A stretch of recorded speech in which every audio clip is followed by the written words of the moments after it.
So, Nintendo at E3.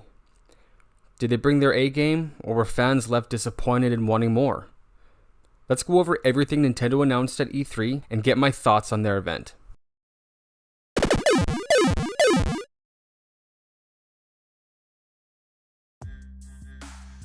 Hey, what's up guys, and welcome back to another episode of Super Gaming Minute, the channel dedicated to all things Nintendo and gaming. And boy, has it been busy over at SGM headquarters. This time of year is super busy when it comes to the gaming industry. E3 presentations, plus all of the individual presentations we got, including that amazing Dragon Quest anniversary, which I never got a chance to talk about, but there's a lot going on. I wanted to speak directly about Nintendo and their presentation at E3 this year. There was a lot going on, as mentioned, and a lot of rumors that may have led to a bunch of people, maybe myself included, being let down. There were some awesome surprises that we got to see from major Nintendo franchises as well, and we're going to go over everything in this video. But before we get started, do not forget to like the video. It really helps us out here and helps the channel grow, and it gets the video into the hands of people who really enjoy this content. Comment down below what your favorite part of the Nintendo E3 presentation was, and of course, the most important thing you all can do is subscribe to Super Gaming Minute if you enjoy talking all things Nintendo and gaming. And without further ado, let's talk about that Nintendo E3 presentation. Who honestly had predicted this? I sure as hell didn't see it coming, and I think it was a great addition to Smash Bros. Now of course, Nintendo usually starts these presentations with a Smash character reveal, and I'm sure we all saw that coming. And having another character from a beloved fighting game series is always a welcome addition to Smash. And the release video was awesome. Watching Kazuya throw all of his defeated enemies over the ledge was great, and watching Kirby get thrown over just to see him fly away was amazing. It was a great reveal.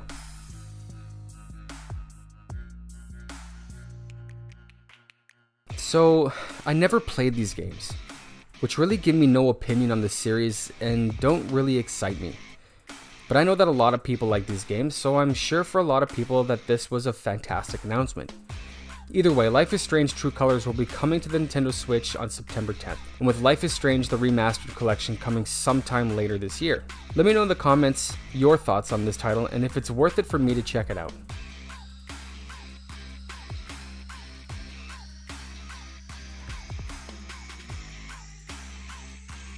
Okay, so I'm a huge comic book fan. I love comics, I have a room dedicated to them, and this game looks promising. Yes, the same developer also made the new Avengers game, but let's not talk about that. Now the problem with this game is that it's the cloud version of the game. The same game was revealed to be coming to Xbox as well during the Square Enix presentation. I think if I'm going to get this game, it'll be on the Xbox. It makes more sense. The game will undoubtedly run better, plus the whole gimmick of the Switch is to take it with you on the go. I can't be on the go if I need to sit by a Wi-Fi signal. Either way, this game looks great and I can't wait to check it out.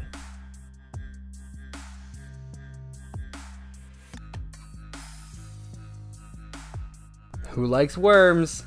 Worms Rumble is coming to the Switch. Yeah, okay, sure, Worms, that's fine. People like those games. They don't really appeal to me, but that's fine. It drops June 23rd if you're interested in that.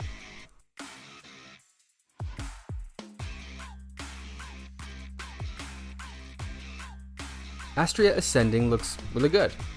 I love the hand-painting world, it looks amazing, and I'm a sucker for a good RPG. Turn-based combat games are a lot of fun, and I really can't wait until September 30th to give it a go.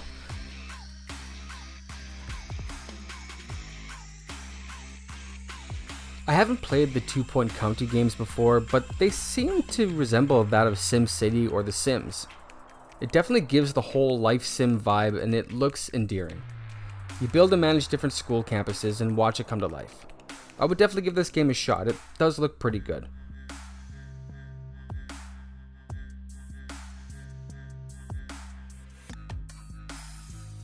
First of all, I never even heard of Super Monkey Ball until it came onto the Nintendo Wii. But I gave it a try when I was visiting some friends. We were having a few drinks and playing the game. It was a lot of fun. Although I can't say that I went out of my way to pick up another Super Monkey Ball title since then. They're fun, but you definitely need to be able to play it with a group of friends to capture that full experience, at least in my opinion. Will I be picking up Super Monkey Ball Banana Mania? I honestly have no idea. Probably no though, but they can be fun and I'm still torn on whether it would be a good pickup for me.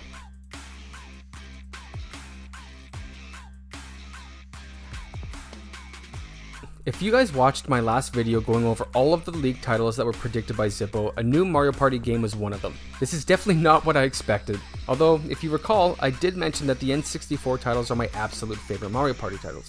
So having a remake of 5 of the classic boards and having them be playable online with friends? You bet I'll be taking advantage of that. The only downfall is that I'm sure Nintendo will reward the losers as they always do with Mario Party. So lame. Also, why only 5 boards?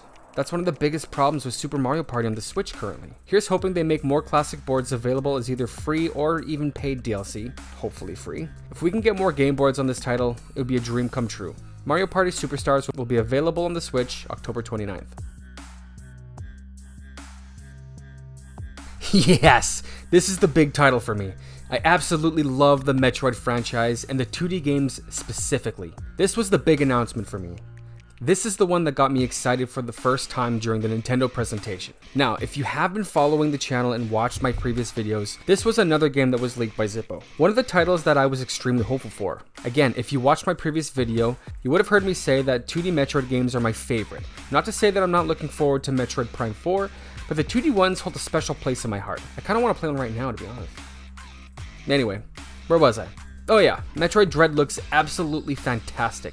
The graphics seem to need a little polishing, but the gameplay and Samus's new suit look awesome. I can't wait to see more about this game, and I'm definitely one of the people who will be getting the collector's edition of the game. Anyone who's ever enjoyed a 2D Metroid game has to pick this title up. We need to show Nintendo that 2D Metroid games still have a place in our game collections and are still worth making. Guys, we need more from Nintendo when it comes to the Metroid franchise. Metroid Dread will be available on the Switch October 8th. There are some other games that I really don't care about. I mean, Just Dance 2022. Yeah, I really don't care. Sorry. Cruisin' Blast was next, and yeah, okay, the cruising games were always a good time. Plus there's a unicorn or something. I don't really understand that. But, you know, thanks for that, I suppose.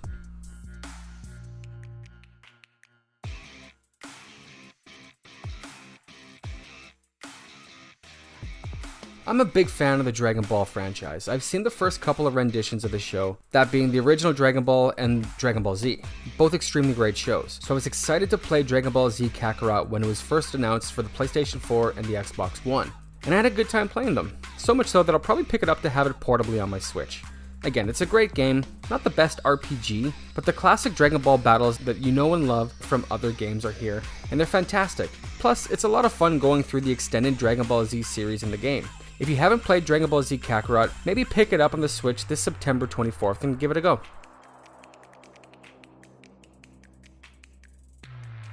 Nothing really new here. I've already got my copy pre-ordered and we'll be picking it up next week. Very excited for Mario Golf. I love the Mario Golf franchise and always play the N64 version with my girlfriend when she wants to get beat at golf every now and then. And I'm very excited to continue that trend next week when we get our hands on the new version of the series.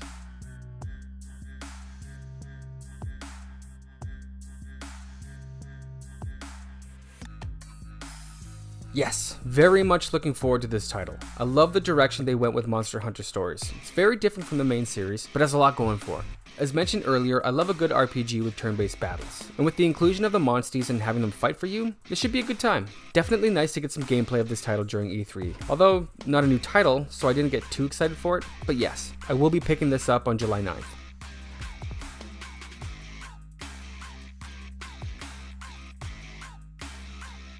So, though, okay, yes, Warioware, another game that was rumored to be coming to the Switch and be revealed during E3. I don't really care though. Yeah, I had fun with the Warioware series on my Wii, but that's the last time I cared about these titles. I just don't really get that much joy from playing a bunch of silly minigames. Now, if this was a brand new Wario platformer, like, sign me up. Those games are amazing. But if you are interested in picking up WarioWare Get It Together, it doesn't have a release date as of yet.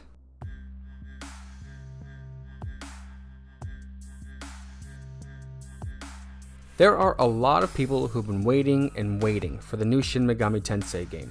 And here you go. Parallel worlds, demons, fusing with mysterious figures. Sounds like a good time. Sign me up. It was nice to get some gameplay of this title and an explanation on some of the gameplay mechanics. The game looks good and I'm looking forward to giving it a go.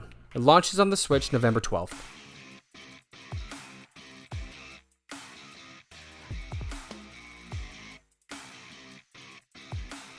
This is a game. It's going to be on the Switch. I don't know anything about it. I hope this is exciting for some people. This 4-game collection will be available on the Switch later on the year. Danganronpa?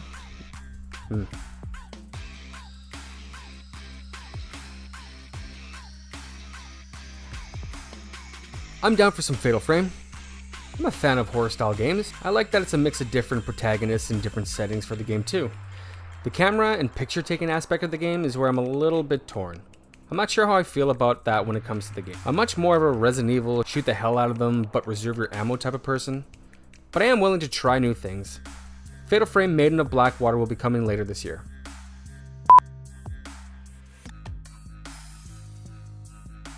Holy shit. Yes! Doom Eternal DLC on the Switch. Yes, please. Can we just take a minute to appreciate the fact that Nintendo was able to get Doom on the Switch? That's amazing. If they can do that, why the hell can't we get actual non-cloud version of Guardians of the Galaxy on the platform? For real. This is awesome and everyone should play Doom. It's available now, so go get it. Go get it now.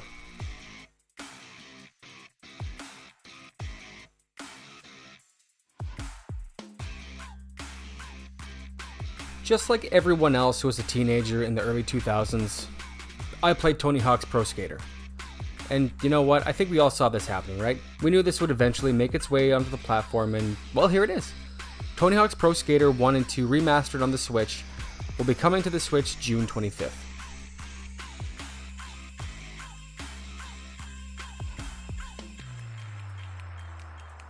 Strange Brigade. That definitely looks like a lot of fun. And I'm absolutely looking to give it a shot, and the good news is that it's actually available right now. So we should all download it, because it looks like a good time.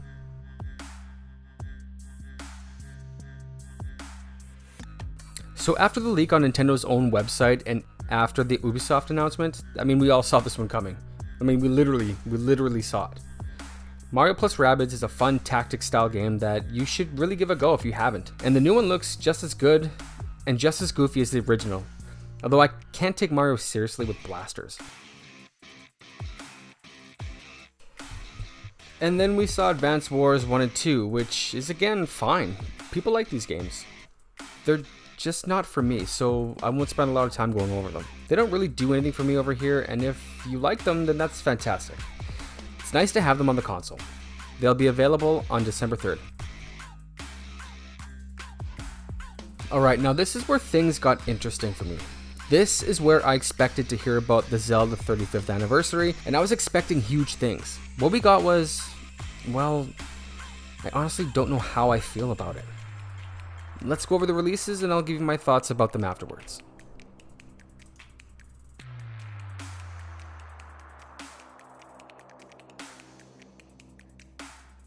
The first expansion pass for Age of Calamity was unveiled to us at the event, and this was expected.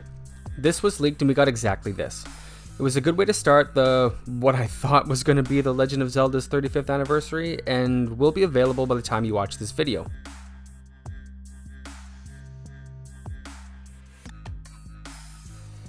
Next up, we got some more information on Skyward Sword. I mean, it was nothing really new, just needed to fill some time, I suppose. Which I thought was a little disappointing. I mean, we already got a full presentation of everything we basically saw in the Nintendo Direct months prior.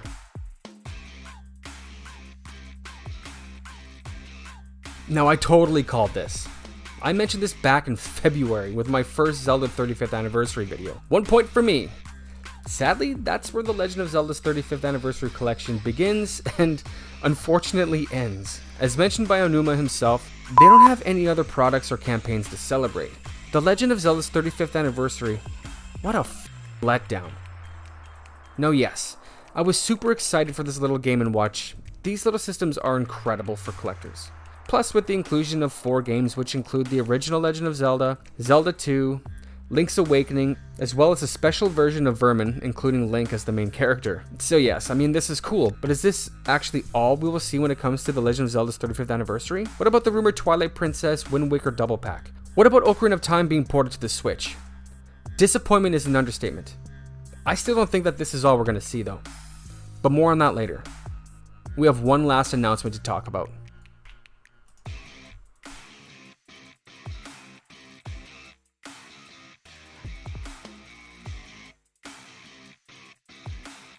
Okay, yes, I was extremely disappointed in how Nintendo treated The Legend of Zelda and its 35th anniversary. Extremely disappointed. But getting actual gameplay of Breath of the Wild 2, it helps ease the blow a little. A little. This game is looking so amazing. The new sky mechanics really makes me see why they decided to bring Skyward Sword onto the system. The new abilities given to Link that seem to be attached to his arm given to him by whoever is holding back the skeleton of who I believe to be Ganon in the underground dungeon. It doesn't look like they're going to go with a darker tone like we all assumed after the first trailer they dropped for the game 2 years ago, but with the inclusion of some new enemies, a bunch of new mechanics, and a new look to our hero, this game is really shaping up to be a modern classic and a brand new, refreshing take on Breath of the Wild. Saying I'm excited is a serious understatement.